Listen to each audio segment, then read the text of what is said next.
Hello साथियों, आपका स्वागत है आपके अपना चैनल डियर में। साथियों, आज लेकर के आए हैं बिहार सिपाही भर्ती 2025 का प्रैक्टिस सेट क्वेश्चन। जो सेट हिस्ट्री का सेट टोटल 12 सेट मिलेगा। यहाँ पर हिस्ट्री का टोटल 12 सेट करवाने वाले हैं और यहाँ पर जो है सब्जेक्ट वाइज सब्जेक्ट सेट किया जाएगा। ठीक है, यहाँ पर आपको क्या मिलेगा ये बता देते हैं। जियोग्राफी का टोटल सेट जो है हम लोग 15 सेट देखेंगे और स्टैटिक जीके का भी, जिसमें खास यह है कि स्टैटिक जीके का भी 12 सेट मिलेगा आपको। देखिए 12 सेट मिलेगा स्टैटिक जीके का भी, और इकोनॉमिक्स का सेट है। टोटल हमारा 294 पेज का है। तो चलिए एक से लेकर के प्रतिदिन जो है हम लोग एक सेट देखेंगे। 1 सेट है।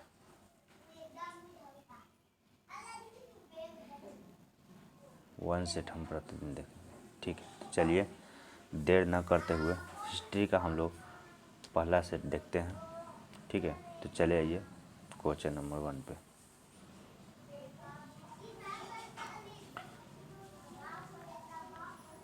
हाँ, ये डिस्कस करने से पहले हम आपको बता देते हैं कि यह जो है यह PDF जो है कोई छोटा मोटा प्लेटफॉर्म का नहीं है। एक कैरियर बिल ऐप का, कैरियर बिल प्लेटफॉर्म का जो है एक PDF है।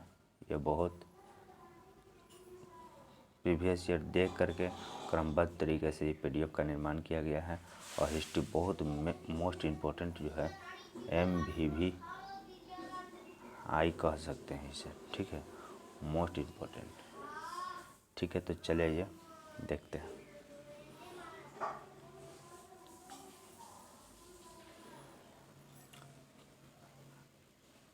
चलिए साथियों, हम लोग देखते हैं सिंधु घाटी सभ्यता निम्न में से कौन सा स्थल पंजाब के भारत में स्थित है, यानी पंजाब में स्थित है।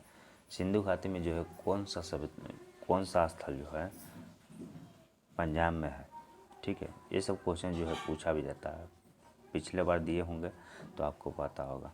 हाँ, केवल ये बिहार पुलिस में नहीं, एक बिहार के या किसी भी एग्ज़ाम में ऑल वनडे एग्ज़ाम के लिए यह मोस्ट इम्पोर्टेंट वीडियो है। ठीक है, तो चलिए इसका ऑप्शन हमारा डी हो जाएगा। रोपड़ जो है पंजाब में स्थित है। चलिए दूसरा नंबर क्वेश्चन पर चलते हैं। इसके आ रहा है सिंधु घाटी काल के दौरान शिल्प उत्पादन के लिए सीपियाँ कहाँ से प्राप्त की जाती थी। तो हमारा जो है 2 का राइट आंसर हमारा ऑप्शन नंबर डी हो जाएगा, नागेश्वर से। ठीक है, ऑप्शन। चलिए तीसरा नंबर क्वेश्चन पे चलते हैं। तीसरा नंबर पे आ जाते हैं। देखिए तीसरा नंबर क्या कहता है।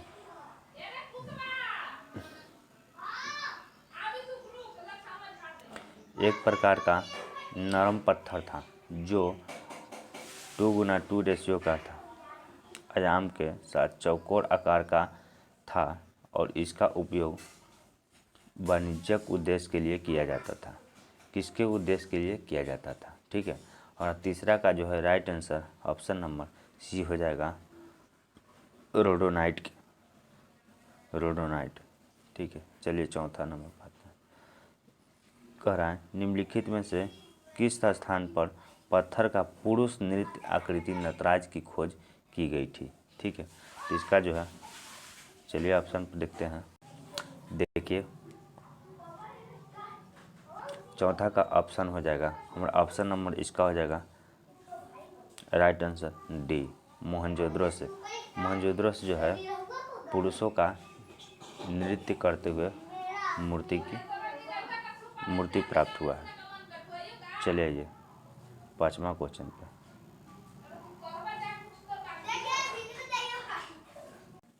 चलिए साथियों, हम लोग 5वां क्वेश्चन पे चलते हैं और 5वां क्वेश्चन क्या कह रहा है, निम्नलिखित में से कौन सा स्थल सिंधु घाटी सभ्यता का हिस्सा नहीं है। यहाँ पर देखिए कई लोग पढ़ते हैं और नहीं को नहीं पढ़ते हैं, कहते हैं कि कौन सा सिंधु घाटी सभ्यता का स्थल है। ये नहीं करना है आप लोगों का गलती, जो है जो क्वेश्चन है क्वेश्चन को प्रेम से पढ़ना है, ठीक है। तो चलिए आइए 5वां का जो है हम लोग का राइट आंसर जो है ऑप्शन नंबर डी हो जाएगा, मोहनजोदड़ो दारो से, मोहनजोदारो से, ठीक है। आइए 6ठा नंबर क्वेश्चन पे आते हैं। 6ठा नंबर क्या कहता है, निम्नलिखित में से कौन सा हड़प्पा स्थल शिल्प उत्पादन से संबंधित नहीं है। तो यह 6ठा का जो है हमारा का राइट आंसर हो जाएगा बालाकोट।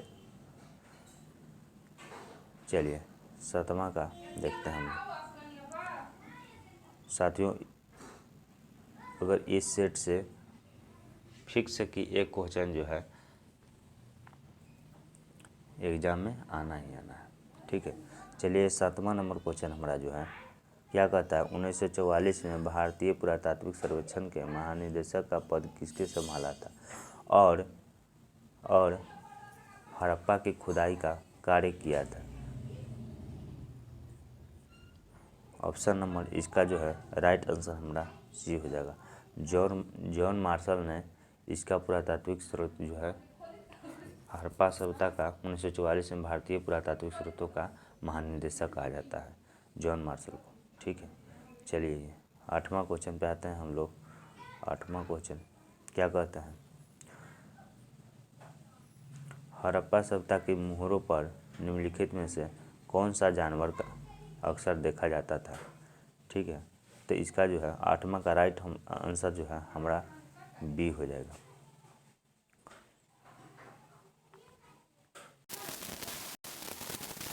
चलिए 9वां क्वेश्चन तो हम लोग आते हैं।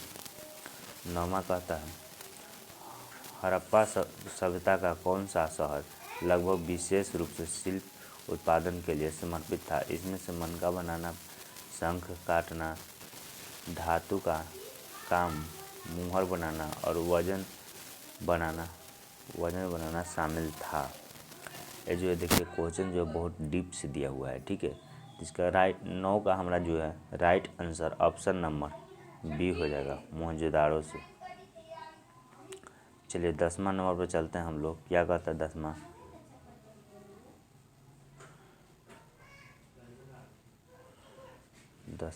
10वां नंबर क्या कहता है, देखिए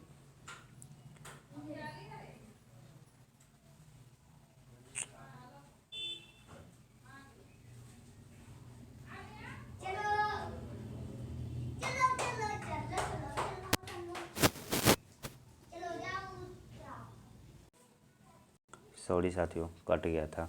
10वां नंबर पर आइए हम लोग। क्या कहता है 10वां नंबर, निम्नलिखित में से कौन सा मानव गतिविधियों और सभ्यता के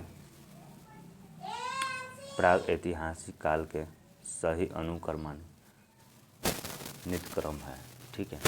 तो इसका 10वां का जो है right answer option number C हो जाता है। कहता है नवपाषाण काल, पूरा पाषाण काल, नवपाषाण काल और पूरा पाषाण काल। चलिए 11वां नंबर क्वेश्चन पे आते हैं। 11वां नंबर क्या कहता है, 11 नंबर कहता है इतावली पुरातात्विक विवादों की एक टीम ने मोहनजोदड़ो के सतह की खोज किस वर्ष शुरू किया था। मोहनजोदड़ो के सतह की खोज जो है किस वर्ष शुरू किया था, ठीक है। ऑप्शन नंबर सी हो जाएगा 1980 में, 1980 में। चलिए 12 नंबर सवाल पे आते हैं हम लोग। कहता है हड़प्पा सभ्यता में मोतियों बनाने के लिए किस सामग्री का उपयोग किया जाता था। हड़प्पा सभ्यता में जो है मोती बनाया जाता था, उसे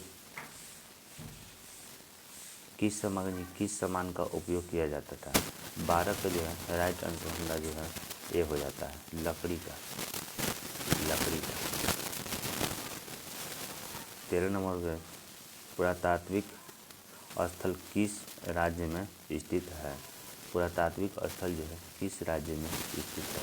ऑप्शन नंबर हमारा हो जाएगा डी, बिहार में, ठीक है। ये मोस्ट इम्पोर्टेंट है।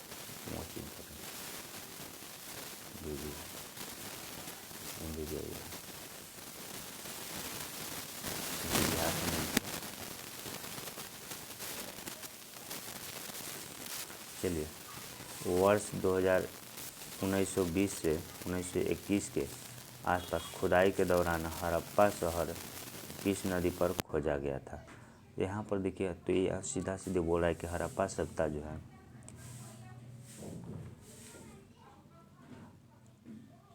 किस नदी पर स्थित है, ये बोल रहा है। ठीक है, 14 का जो है हमारा right answer option number D हो जाएगा, चिनाब नदी पर। चलिए, मोहनजोदड़ो 15 नंबर, मोहनजोदड़ो में पाया गया महान स्नानागार एक बड़ा था, एक कैसा था, उसका आकार कैसा था। 15 का राइट आंसर हमारा ऑप्शन नंबर डी हो जाएगा, आयताकार।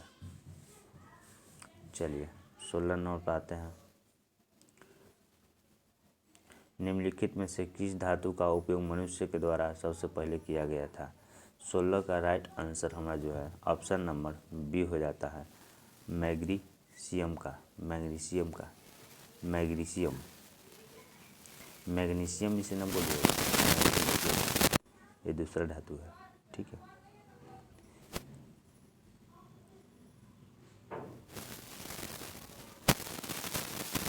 चलिए 17 का गैलेक्सियों के साक्ष्य में कहाँ से मिला है। ये ऑप्शन नंबर डी हो जाएगा, कालीबंगन से।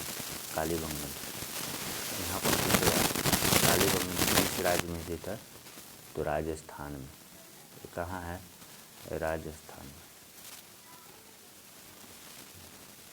चलिए, 18 नंबर पर आते हैं। क्या कहता है 18 नंबर कि सिंधु घाटी सभ्यता के लोग किसका पूजा करते थे। यहाँ पर ऑप्शन में हनुमान जी, काली जी, अयप्पा के, पशुपति के। यहाँ पर तो डायरेक्ट हम लोग मार सकते हैं, इजी सवाल है, पशुपति के।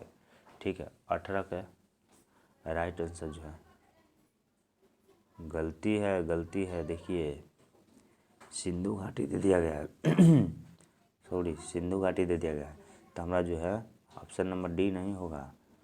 ध्यान से इसका जो है हम लोग ऑप्शन नंबर बी मारेंगे, काली जी का। चलिए, 19 में क्या कहता है, उपनिषद में उप शब्द का अर्थ है। 19 का जो है ऑप्शन नंबर डी ए हो जाएगा हमारा, निकटता का। उप क्या होता है, जैसे ऐसे याद रखिएगा, उप जो है शुरू माने फर्स्ट अक्षर उप, तो इसीलिए हम लोग कहें निकटता का। निकट कौन है उपनिषद में, उप, इसीलिए उप निकटता का। ठीक है, ऐसे हम लोग याद रख सकते हैं। चलिए, 20 नंबर सवाल पे आते हैं। 20 नंबर कहता है, ऐत्रेय उपनिषद डैश के ऐत्रेय आरण्यक की दूसरी पुस्तक के 4, 5वें और 8वें और 6ठे अध्याय से संबंधित और इसी सबसे पुरानी उपनिषद माना जाता है। चलिए,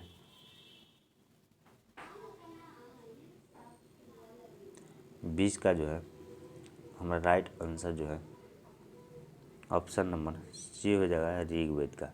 सबसे पुराना उपनिषद है ऋग्वेद।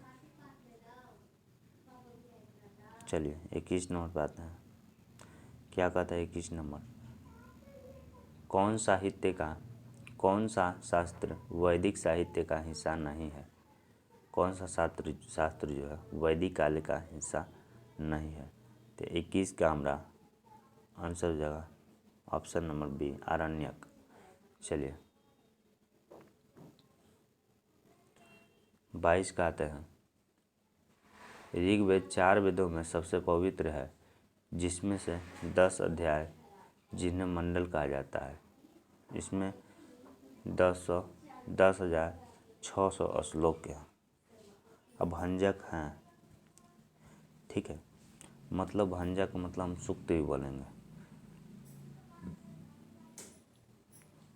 22 का जो है हमारा right answer option number D हो जाता है, 1230 को भंजक होता है। यहाँ पर देखिए 1028 सूक्त होता है। ऋग्वेद का। ऑप्शन नंबर ए मारिएगा 22 का। चलिए 23 में आते हैं हम लोग। हिंदू धर्म में भगवान, देवी और वृक्षों के देवता, रोग के उपचारक और धन के दाता का अभिन्न रूप थे। 23 का right answer option number C हो जाता है, सोमा का।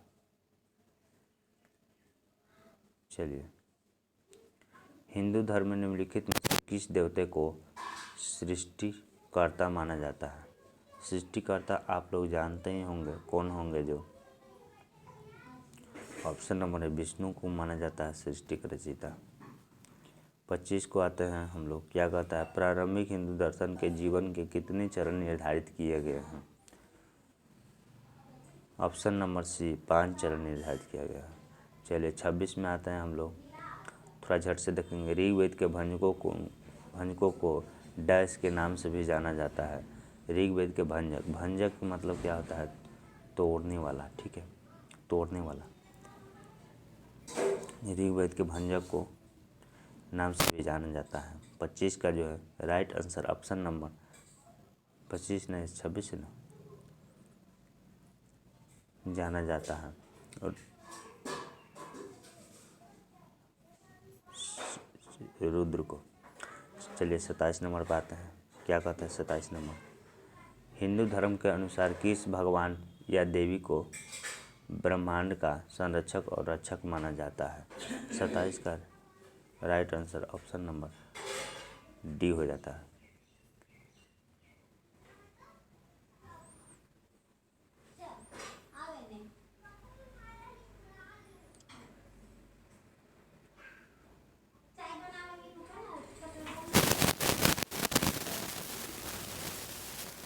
चलिए आइए 28 नंबर क्या कहता है?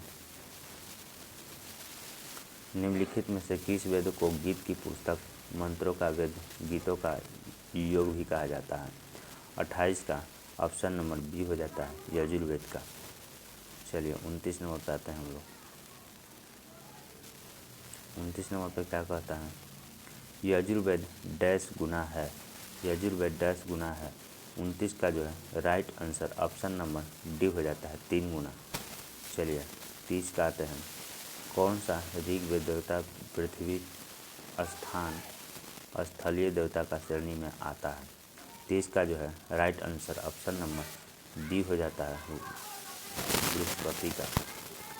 चलिए 31 का आते हैं। प्राचीन भारतीय महाकाव्य सबसे लंबी महाकाव्य कविता के रूप में माना जाता है और इसे अब तक लिखी गई सबसे लंबा कविता के रूप में वर्णित किया गया है।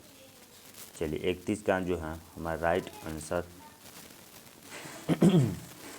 ऑप्शन नंबर सी हो जाएगा, बुद्ध चरित्र। बुद्ध चरित्र। चलिए 32 का आते हैं। क्या कहता है? वैदिक ग्रंथों के अनुसार संग्रहणियों का कार्य क्या था? संग्रहणियों का कार्य क्या था? ऑप्शन नंबर सी हो जाता है, कर संग्रहित करता। ठीक है, चलिए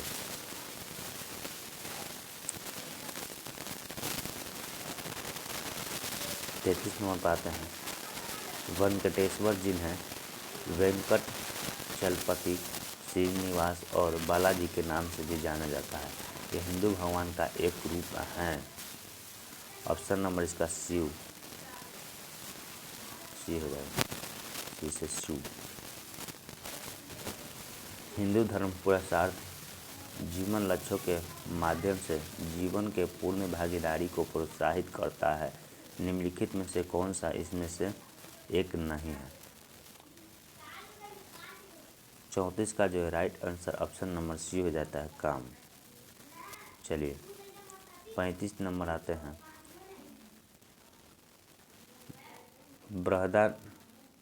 बृहदारण्यक,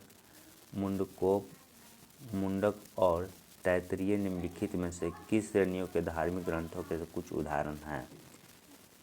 35 का जो है right answer option number D हो जाता है, महाकाव्य का। 36 नंबर पे आइए दोस्त। पुरातात्विक वेदों बेटा की बीबी लाल ने मेरठ जिले में स्थित हस्तिनापुर में कब उत्खनन किया था? 36 का जो है right answer option number B हो जाता है, 1949 से 1950 के बीच में। ठीक है। आयुर्वेदिक यजुर्वेदों का उपवेद है, यह निम्नलिखित में से किससे संबंधित है? 37 का जो है राइट आंसर हमारा ऑप्शन नंबर डी हो जाएगा, चिकित्सा से। यजुर्वेद जो है चिकित्सा से संबंधित है, तो जड़ी बूटी।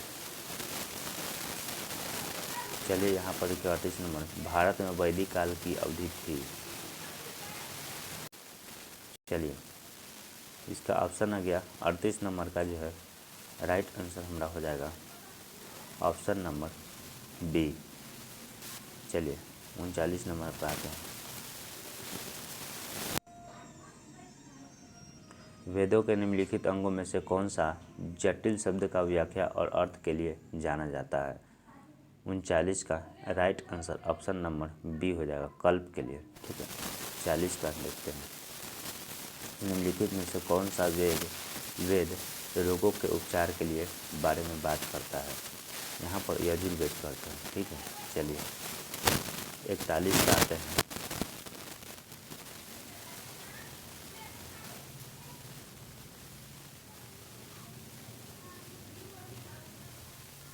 इकतालीस का क्या कहता है? भारत राज्यों के चिन्ह में से एक उदाहरण और सत्य में जैसे जो देवनागरी लिपि में अंकित है, यह उदाहरण निम्न में से लिया गया है। ये तो जानवे करते होंगे मुंडकोप उपनिषद से, सत्य में जैसे लिया गया है। चलिए 42 नंबर का आते हैं। 42 नंबर कहता है अनुसरण भीम और हिडिम्बा का पोता कौन था? अनुसरण भीम और हिडिम्बा का पोता कौन था? 42 का जो है right answer option number A हो जाएगा, बर्बरिक।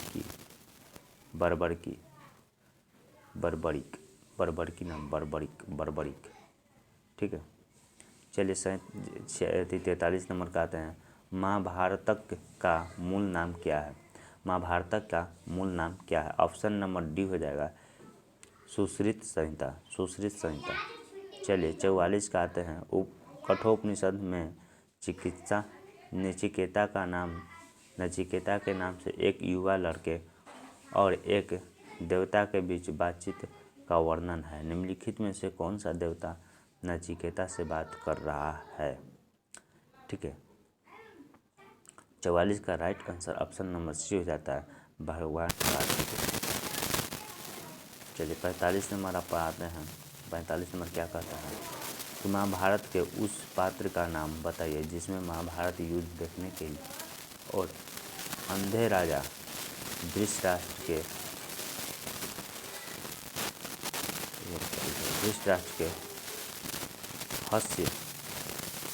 रहस्य समझाने के लिए दिव्य दृष्टि प्राप्त थी। मतलब धृतराष्ट्र जो है अंधे थे और उनको समझाने के लिए एक और रहते थे, उनका क्या नाम था? ठीक है। 45 का जो है राइट विदुर थे। कौन? विदुर, जो धृतराष्ट्र को समझाते थे महाभारत के लिए। चलिए 46 नंबर पर आते हैं। क्या कहता है 46 नंबर जो है जैन शब्द संस्कृति और शब्द के जिन से लिया गया है। जैन शब्द जो है संस्कृत शब्द के जिन से लिया गया है, जिसका अर्थ होता है वह व्यक्ति जो सभी मानवीय भावनाओं से परे हो गया है। 46 का जो है right answer option number D हो जाता है, निष्कपटता से।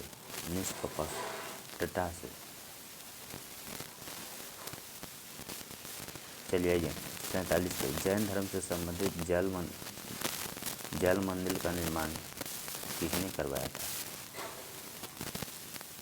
यहाँ पर देखिए जैन मंदिर का निर्माण होता है, जैन मंदिर का। ठीक है। 47 का जो है right answer option number A हो जाता है, सम्राट अशोक ने जैन मंदिर का निर्माण करा था। 48 का जो है चलिए निम्नलिखित में से किस धर्म से संबंधित है? दिगंबर संप्रदाय निम्नलिखित में से किस धर्म से संबंधित है? तो आप जानते होंगे कि जैन धर्म जो है 2 भाग में बट गया था, एक श्वेतांबर एक दिगंबर। चलिए 49 का है, निम्नलिखित में से कौन सा आगम जैन धर्म से संहिता का वर्णन करता है? 49 का जो है right answer option number B हो जाता है। सूत्र कृतांग सूत्र। चलिए 49 हो गया, 50 लिखते हैं। चलिए वर्तमान महावीर जैन धर्म के तीर्थंकर थे। महावीर स्वामी जो है जैन धर्म का तीर्थंकर थे, कायमा थे, सेकंड थे, ठीक है, सेकंड। चलिए साथियों, तो मिलते हैं नेक्स्ट वीडियो में, और आप लोग कमेंट में बताइएगा कि ये आपका सेशन जो है कैसा रहा, और वीडियो को कर दीजिए लाइक और चैनल को कर लीजिए सब्सक्राइब। मिलते हैं नेक्स्ट वीडियो में पार्ट टू में भी, यानी सेकंड सेट में, ठीक है। तब तक के लिए इजाज़त लेते हैं। जय हिंद, जय भारत।